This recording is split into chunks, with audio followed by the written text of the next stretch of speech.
और अब वक्त यूपी प्राइम का है। मुख्यमंत्री योगी आदित्यनाथ ने आज कानपुर के घाटमपुर में जनसभा को संबोधित किया, जहां मुख्यमंत्री ने समाजवादी पार्टी, कांग्रेस और बीएसपी को परिवारवाद वाली पार्टी बताते हुए बीजेपी को कार्यकर्ता की पार्टी बताया। घाटमपुर उपचुनाव में जनसभा में उन्होंने कहा कि सपा बसपा कांग्रेस ने देश और पार्टी को परिवार तक सीमित रखा है। –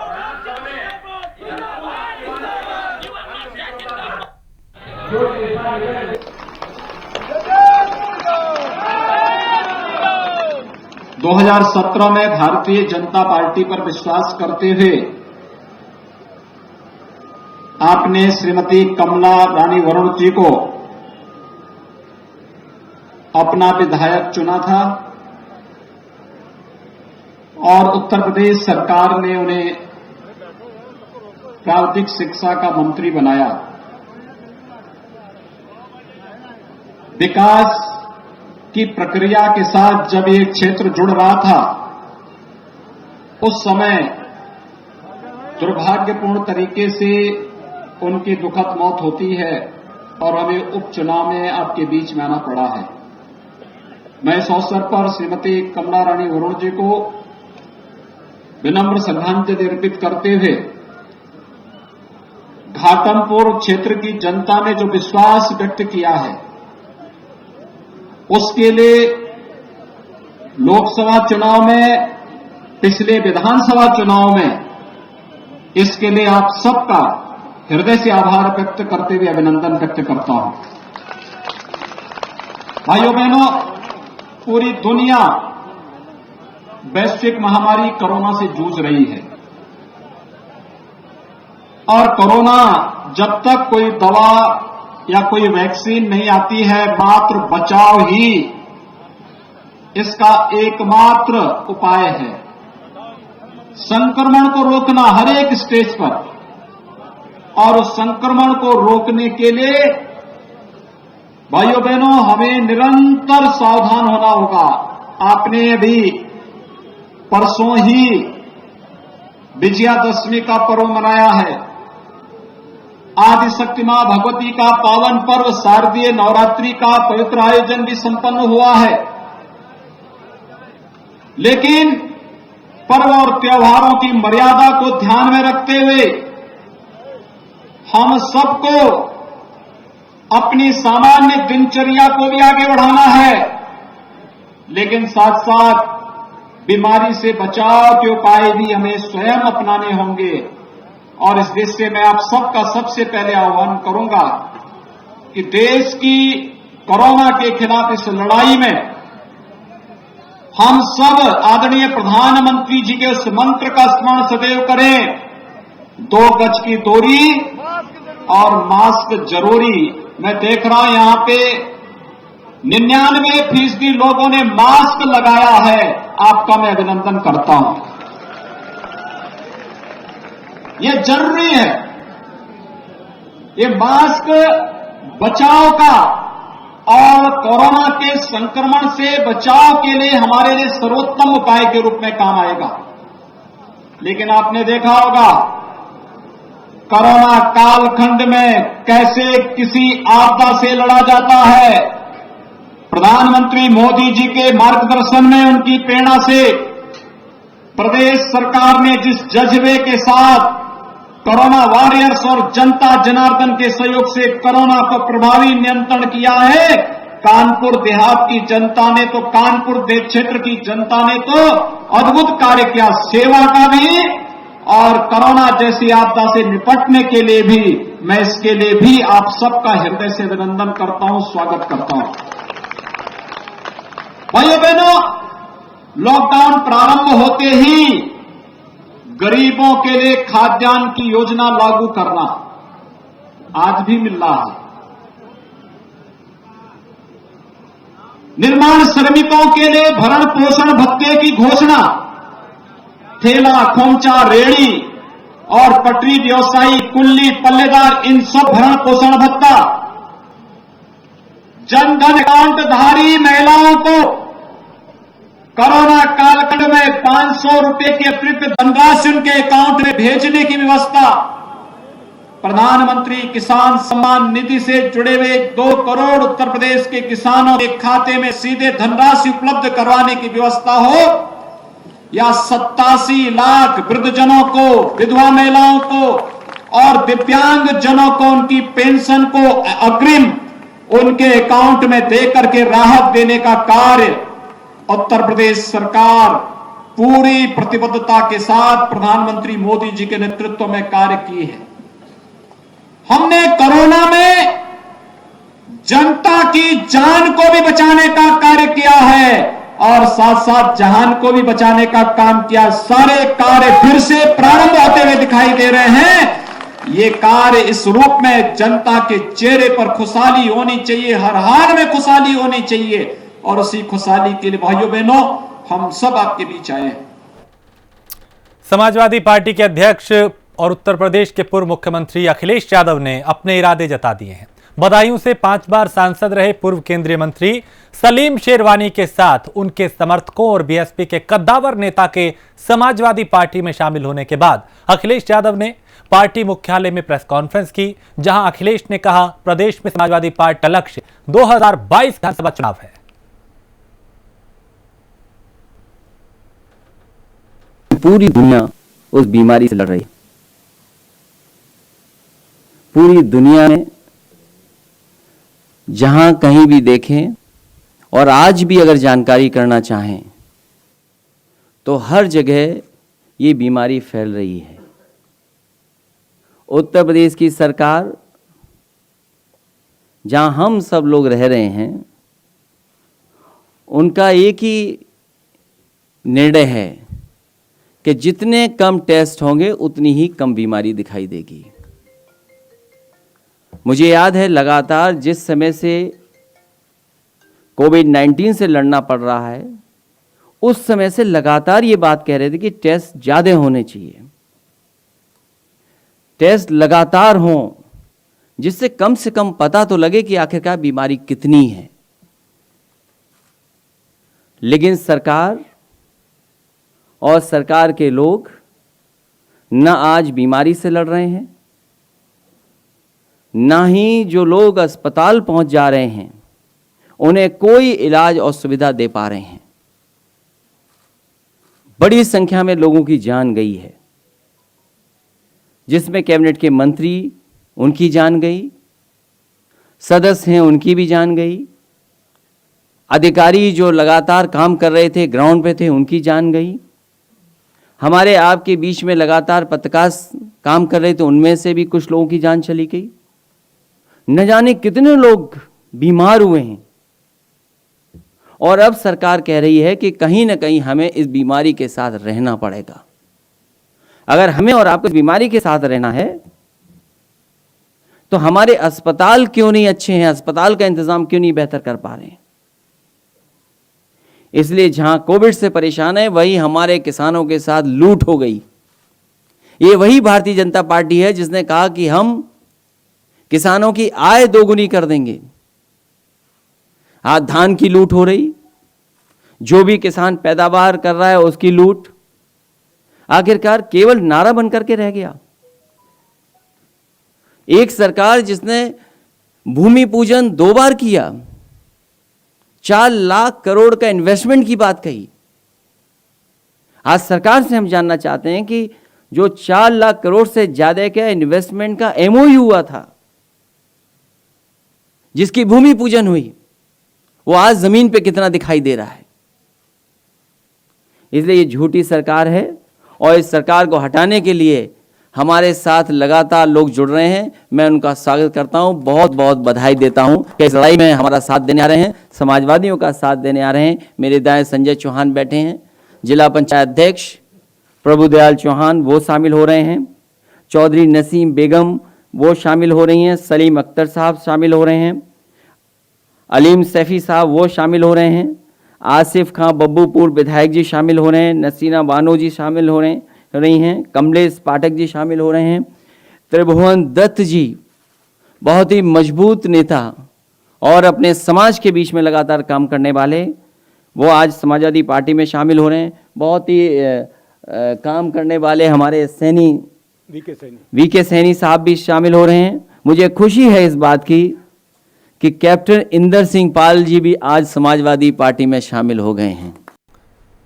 और यूपी में कोरोना मरीजों की संख्या में कमी आ रही है। रिकवरी रेट में लगातार इजाफा हो रहा है। 24 घंटे में यूपी में कोरोना के 2018 नए मामले आए, जिसके बाद प्रदेश में एक्टिव केसों की संख्या 26,267 हो गई।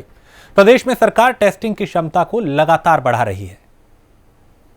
प्रदेश में कोरोना का संक्रमण कम हो रहा है, परंतु ये चीज विचारणीय है और ध्यान देने योग्य है कि प्रदेश सरकार प्रदेश में टेस्ट की संख्या बढ़ाने पर जोर दे रही है। कोरोना का संक्रमण कम होने के बावजूद टेस्ट की संख्या नहीं घटने दी जा रही है, ताकि प्रत्येक ऐसा व्यक्ति जिसे शक है, संक्रमण के शक है, उसका टेस्ट होता रहे, बीमारी पे नियंत्रण होता रहे। जैसा आपने भी बताया, प्रदेश में समुचित बेड की संख्या है। पहली बार ऐसा है कि जब उपलब्ध बेड की संख्या 1.5 लाख से भी ऊपर है। ये पहले कभी नहीं हुआ है और ये कोरोना काल में माननीय मुख्यमंत्री जी के निर्देशन में, उनके नेतृत्व में जो स्वास्थ्य विभाग ने योजना बनाई थी, उस योजना के अंतर्गत ही ये कार्रवाई हुई है। प्रदेश में कोरोना से लड़ने के समुचित संसाधन उपलब्ध हैं और जिला स्तर पर, मंडल स्तर पर और मुख्यालय स्तर पर निरंतर समीक्षा हो रही है। माननीय मुख्यमंत्री जी स्वयं प्रतिदिन पूरे कार्यक्रम की, पूरे अभियान की समीक्षा कर रहे हैं। संक्रमण कम होने से हॉटस्पॉट भी कम हो रहे हैं। अब 10,129 हॉटस्पॉट रह गए हैं। कंटेनमेंट जोन भी कम हो रहे हैं। प्रदेश में आर्थिक गतिविधियां तेजी से चलें और उनके माध्यम से रोजगार के अधिक से अधिक अवसर पैदा हों, उसके लिए सरकार बैंकों के सहयोग से निरंतर प्रयास कर रही है। अब तक लगभग 5,80,000 नई एमएसएमई इकाइयों को 15,526 करोड़ रुपए का ऋण वितरण किए जा चुके हैं। जो पूर्व से चल रही एमएसएमई थी, उनको आत्मनिर्भर पैकेज में लगभग 10,744 करोड़ के ऋण स्वीकृत किए गए हैं, वितरित किए गए हैं। इस प्रकार प्रदेश में लगभग 10 लाख से अधिक एमएसएमई इकाइयों को 14 मई के पश्चात 26,000 करोड़ रुपए की आर्थिक सहायता उपलब्ध कराई गई है। इस अभियान से लगभग 25 लाख रोजगार के अतिरिक्त अवसर पैदा हुए हैं। प्रदेश में पूर्व में जो हमारे संगठित क्षेत्र में एमएसएमईज हैं, उनमें लगभग 51,78,000 श्रमिक पहले से काम कर रहे हैं। 25 लाख की इधर नई नौकरियां हुई हैं।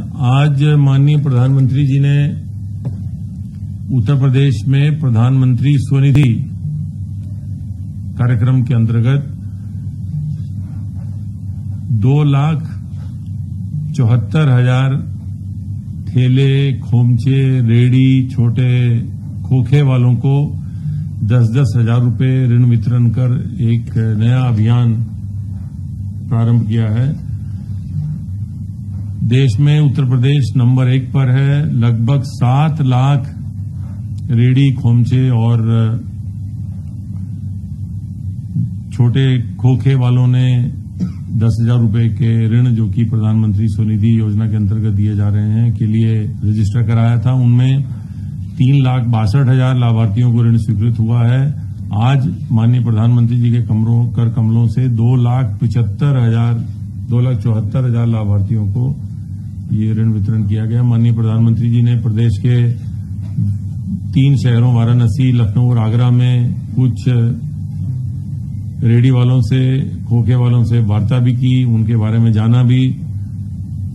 प्रदेश सरकार इस प्रयास में है बैंकों के सहयोग से कि ये 2,74,000 की जो संख्या है, इसको जल्दी से जल्दी बढ़ाकर कम से कम 5 लाख तक लाया जाए।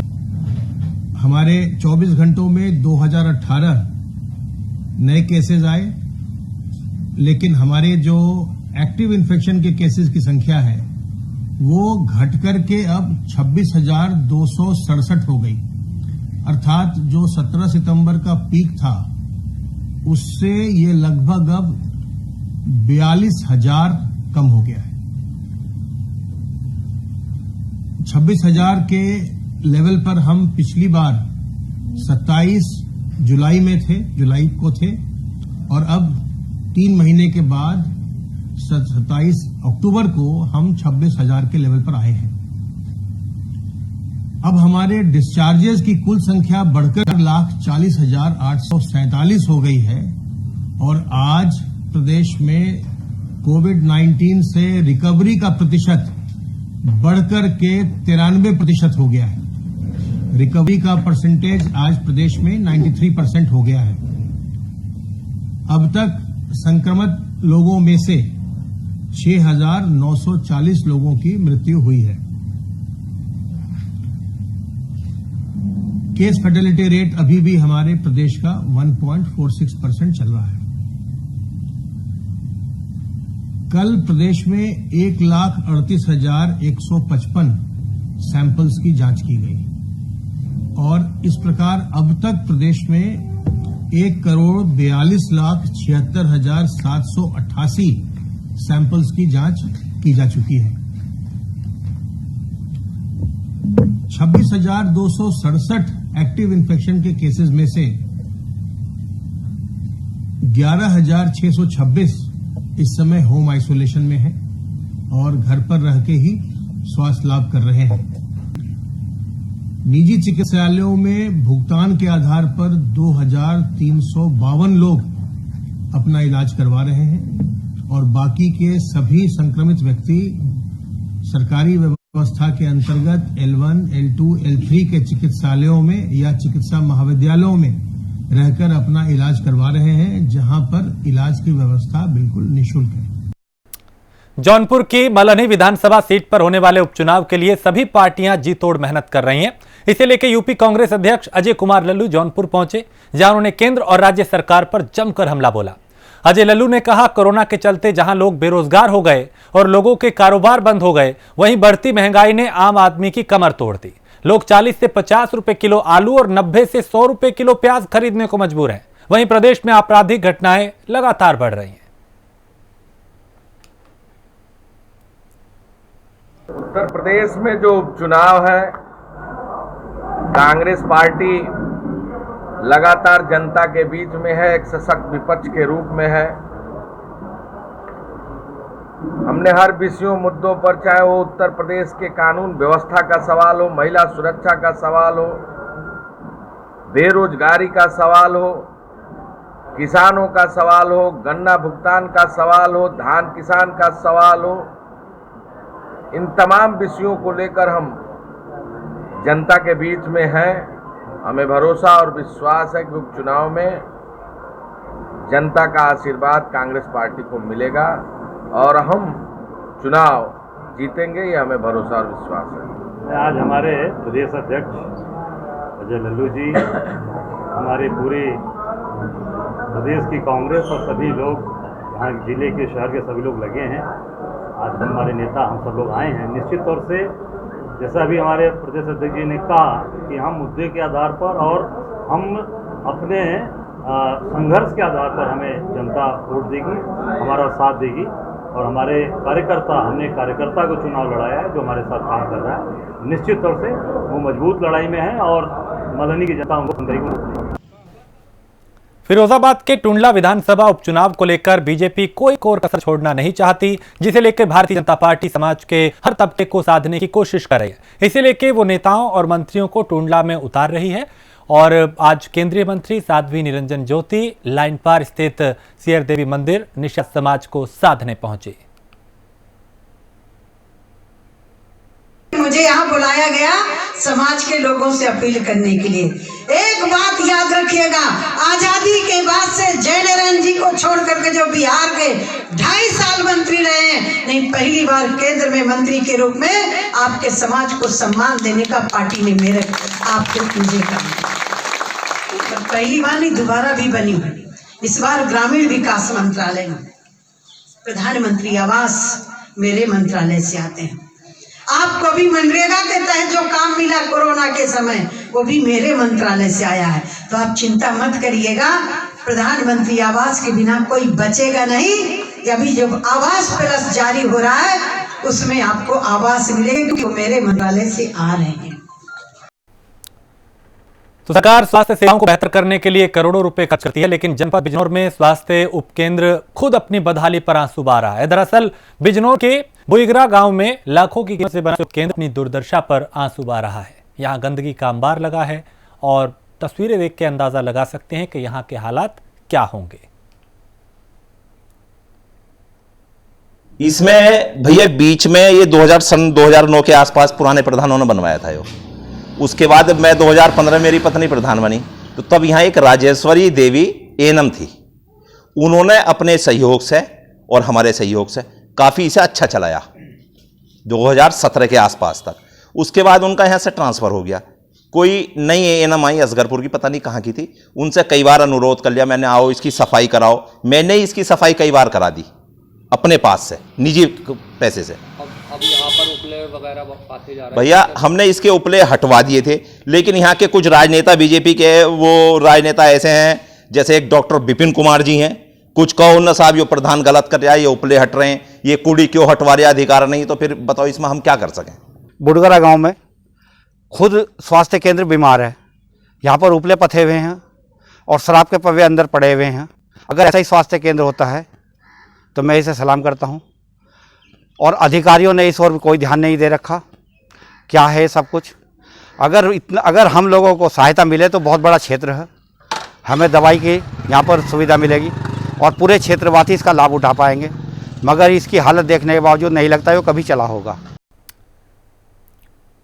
और यूपी में धान खरीद को लेकर प्रशासन सख्त है। इसे लेकर लखनऊ में डीएम अभिषेक प्रकाश के निर्देश पर एडीएम नागरिक आपूर्ति आर डी पांडे ने बख्शी का तालाब, सिंगारमऊ और पहाड़पुर धान क्रय केंद्रों का निरीक्षण किया।